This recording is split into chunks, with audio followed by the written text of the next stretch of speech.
먹는 것이 곧 나를 만든다. 안녕하세요, 리틀약사입니다. 오늘의 주제 바로 신장에 좋은 음식 5가지입니다. 이 신장, 우리 몸속에 있는 정수기입니다. 사구체라는 모세혈관 덩어리에서 이 여과 과정을 하는데 여기에 수분과 노폐물이 빠져나갑니다.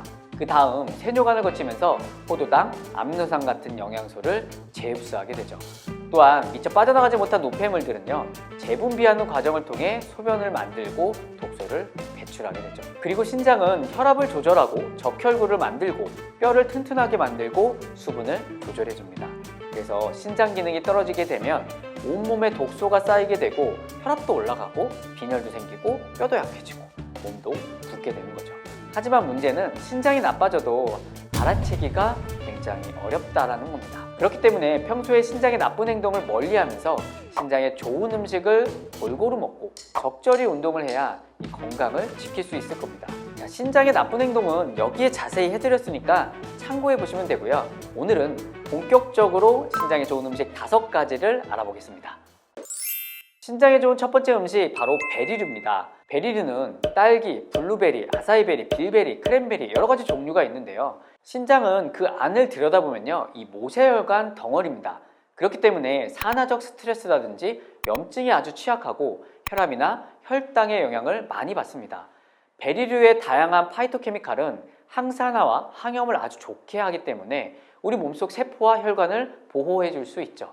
더군다나 베리류는 당과 나트륨, 칼륨, 인이 낮고요. 섬유질과 비타민C가 풍부하게 됩니다. 신장이 안 좋은 사람은요, 칼륨과 인의 배설도 어렵기 때문에 신장이 좋지 않은 사람들에게는 좋은 채소가 될 수 있습니다. 다양한 베리 중에서도요, 가장 쉽게 구할 수 있는 이 딸기가요, GL 지수가 1로 혈당을 급격하게 올리지 않기 때문에 제철마다 각종 베리류를 다양하게 먹으면서요, 신장 건강을 잘 챙기시길 바랍니다. 신장에 좋은 두 번째 음식 바로 생선입니다. 생선이 신장에 좋은 이유 바로 오메가3 때문입니다. 오메가3인 EPA와 DHA는요, 체내 염증성 소인을 줄여주고 혈행 개선에 도움이 될 수 있습니다. 또한 혈압과 심장병 같은 심혈관계 질환에 좋다라고 잘 알려져 있죠. 실제로 2020년에 발표된 최신 연구를 보면요, 약 25년간 추적 관찰을 했더니 오메가3와 튀기지 않는 생선을 섭취할수록 만성 신장질환의 발병률이 낮아졌다, 이렇게 나왔습니다. 아무래도 오메가3가 혈관에 좋기 때문에 신장에도 긍정적인 영향을 끼친 게 아닐까, 이런 생각이 듭니다. 또한 이 생선에는요, 양질의 단백질도 들어있죠. 대한신장학회에서도 한 끼의 생선 한 토막 정도는 권하고 있습니다. 단, 이런 생선 통조림들은 가공식품이기 때문에 나트륨이 높아서 주의하셔야 됩니다. 신장에 좋은 세 번째 음식 바로 마늘입니다. 사실 신장을 위해서 싱겁게 먹어라, 싱겁게 먹어라 이렇게 말은 하지만요, 적절한 간이 되어 있지 않으면 손이 잘 안 가는 게 현실입니다. 이때 마늘은요, 짜지 않으면서 요리에 풍미를 더해줄 수 있기 때문에 소금을 조금 대체할 수 있는 최고의 향신료입니다. 실제로 마늘은 나트륨이 적고 칼륨과 인도 낮은 편에 속하는데요, 마늘의 알리신이나 시스테인 같은 황화합물들은 항균이라든지 항산화 작용뿐 아니라 면역을 올려주고 혈소판 응집을 억제해주고 고지혈증을 개선시켜 줄 수 있어 신장에도 아주 좋은 역할을 해주게 됩니다.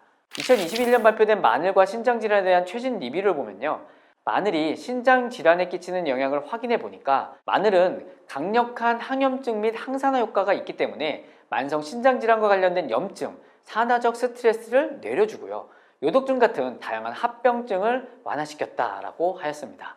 참고로 대한신장학회에서도 소금을 대체하기 위한 향신료로 이 마늘을 추천하고 있습니다. 앞으로 국이나 찌개의 풍미를 높이려면요, 간장이나 소금을 좀 줄이시고요, 마늘을 적당량 꼭 넣길 바랍니다. 신장에 좋은 네 번째 음식 바로 양배추입니다. 신장 기능이 많이 떨어지신 분들은 사실 채소도 마음대로 못 먹습니다. 왜냐면 녹색잎 채소에는 칼륨이 많이 들어있기 때문이죠. 사실 이 칼륨은요, 꼭 나쁜 것은 아닌데요, 보통 분들에게는 나트륨 배설을 촉진하고 건강상의 이점이 많습니다. 단순히 신장이 나 좀 약한 것 같아, 이런 생각으로 무작정 채소를 멀리 하다가는요, 오히려 채소의 이점인 파이토케미칼을 날릴 수도 있습니다. 그렇게 되면요, 체내 염증도 많아질 뿐더러 이 채소가 갖고 있는 식이섬유 섭취의 부족으로 인해서 변비의 고통도 따라올 수 있겠죠. 그래도 이 걱정이 되신다면요, 양배추를 드셔보십시오. 양배추는요, 다른 채소보다 칼륨과 이남량이 많이 낮은 편이고 비타민C와 식이섬유가 풍부합니다. 또한 십자가 채소 특유의 글루코시놀레이트, 설퍼라판 같은 식물성 화합물이 풍부해서 염증에도 좋죠. 그러니까 무조건 채소를 멀리하지 마시고요, 양배추는 가까이 하시길 바랍니다. 그러나 정말 칼륨의 제한을 극도로 하시는 만성 신부종 환자분들은요, 그 먹는 양이라든지 다른 식사와의 연관성도 생각을 해야 되기 때문에 꼭 병원에서 상의 후 드시는 게 좋겠습니다. 신장에 좋은 5번째 음식, 바로 표고버섯입니다. 버섯도 종류에 따라 이 칼륨 함량이 높은 것도 있고요, 낮은 것도 있기 때문에 신장이 좋지 않은 분들은 구별해서 먹어야 됩니다. 느타리버섯, 양송이버섯은 칼륨 함량이 높아서 주의를 해야 하지만 표고버섯은 칼륨 함량이 낮아서 신장이 안 좋은 분들에게도 드셔도 괜찮다라고 알려져 있습니다. 또한 이 표고버섯은요, 칼로리와 지방이 낮으면서 단백질이 함유되어 있고 비타민과 미네랄, 그리고 베타글루칸이 풍부합니다. 따라서 콜레스테롤이 높은 분들에게도 좋고요, 면역 건강에도 도움이 되니까 일석이조겠죠. 표고버섯 외에도요, 팽이버섯 역시도 칼륨 함량이 낮다고 하니까 표고버섯, 팽이버섯은 식단에 추가해 보셔도 좋겠습니다. 그리고 이 버섯에 많이 들어있는 베타글루칸이 면역에 연관되어 있는데요, 이거에 대한 영상 여기 또 자세히 해드렸으니까 참고해 보십시오.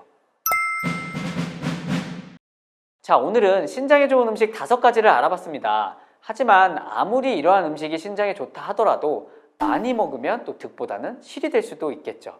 그리고 신장을 위한다면 나트륨이라든지 당을 제한하는 것이 가장 최우선의 과제라는 거, 당연히 혈압과 혈당 조절이 무엇보다 중요하다는 겁니다.